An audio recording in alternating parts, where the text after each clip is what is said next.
মনে হচ্ছে কত যুগ পরে যে রিক্সায় উঠলাম, কারণ অনেক দিন এই আন্দোলনের কারণে রিক্সায় ঘুরে কোথাও ঘুরতে যাই না, তাই মনে হচ্ছে কত যুগ পরে রিক্সায় উঠলাম।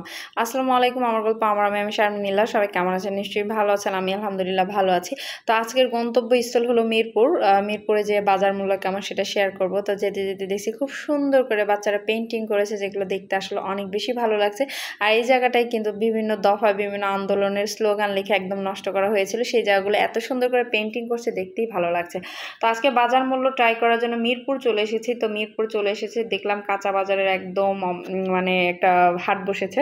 এখান থেকে আমি নিয়ে নিলাম ঢেঁড়স আর হলো পটল, এটা ভাজার জন্য। তো ঢেঁড়সের কেজি 50 টাকা আর পটলের কেজিও 50 টাকা। এখানে কোনো একটা দামও কমেনি। সবাই বলতেছে একদম নাকি দাম কমেছে, আমার কাছে মাহামরি একটু দাম কম লাগতেছে না। আর আলুর কেজি এখানে কেজিতে বিক্রি হচ্ছে 60 টাকা করে, আর পেঁয়াজ বিক্রি হচ্ছে হলো 110 টাকা করে। আর ফেসবুকে শুধু বিক্রি হচ্ছে প্রতি কেজি পেঁয়াজ 70 টাকা, আর আলুর কেজি মনে হয় 40 টাকা।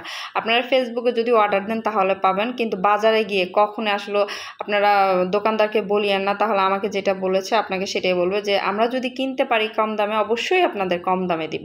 তো এখানে বিভিন্ন মাছ দেখতেছি, আসলে মাছের বাজারে চলে এসেছি, যে এখানে অনেক ধরনের সামুদ্রিক মাছও ছিল, আমাদের দেশীয় মাছ ছিল। এখানে কাচকি মাছটা আমার অনেক বেশি পছন্দের, এইটাও কিন্তু পোয়া ছিল 150 টাকা করে। 150 টাকা পোয়াতে অল্প অল্প করে সাজিয়ে তারা বিক্রি করছে। তো আমি একটু ভিতরটাও দেখার ট্রাই করছিলাম, যে হয়তো বা সামনে একটু দাম বেশি, ভিতরে দাম কম। আমি আস্তে আস্তে ভিতরে গেলাম। প্রত্যেকটা জিনিস, যেমন বরবটি 120 টাকা কেজি ছিল, বেগুনের কেজি ছিল 80 টাকা করে, এরপর চিচিঙ্গা যেটা বলে সেটাও ছিল 80 টাকা করে। মোটামুটি আমার কাছে মনে হয়নি যে দামটা কমেছে।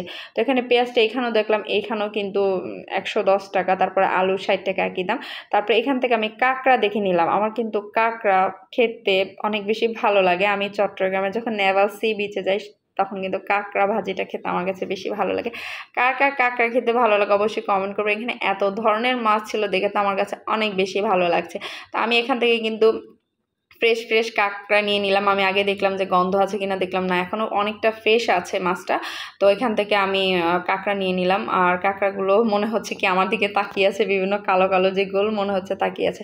তো আপনি এখান থেকে নিজে বেছে নিতে পারবেন। তো আমি আমার মতো করে বেছে নিতে, তারপর সাদাদার আব্বুকে বললাম তুমি একটু বেছে দাও, যেহেতু আমি ফার্স্ট কাঁকড়া ধরে কিনছি। এর আগে কিন্তু আমি খেয়েছি, আমার দেবর এনেছে, রান্না করছি, কিন্তু আমি আসলে কখনো সামনাসামনি কাঁকড়া কিনিনি।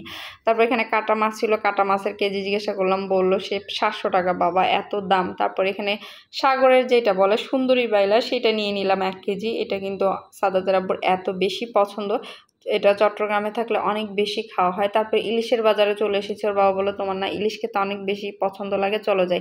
যখন ইলিশের দাম শুনেছি তারা বললো কেজিতে 500 টাকা কমেছে। আমি ভাবলাম এই ইলিশের কেজি হয়তো 500 টাকা হবে, না বলতেছে 1600 টাকা কেজি। তারপরে বললাম মামা যখন 500 টাকা কেজি হবে তখন খাবো, চিন্তা করিয়েন না। এই তো বাজার টাজার এদিক দিয়ে দেখে তারপর আমার যেই জিনিসগুলো দরকার মাছ কিনে আমি একটু গ্রোসারি বাজার করে নিলাম বাসার জন্য। এখানে শুকনো সব কিছুই পাওয়া যায় একদমই পাইকারি মূল্য।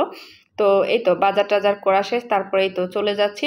আজকের ভিডিওটি কেমন লাগলো অবশ্যই কমেন্ট করে জানাবেন। আর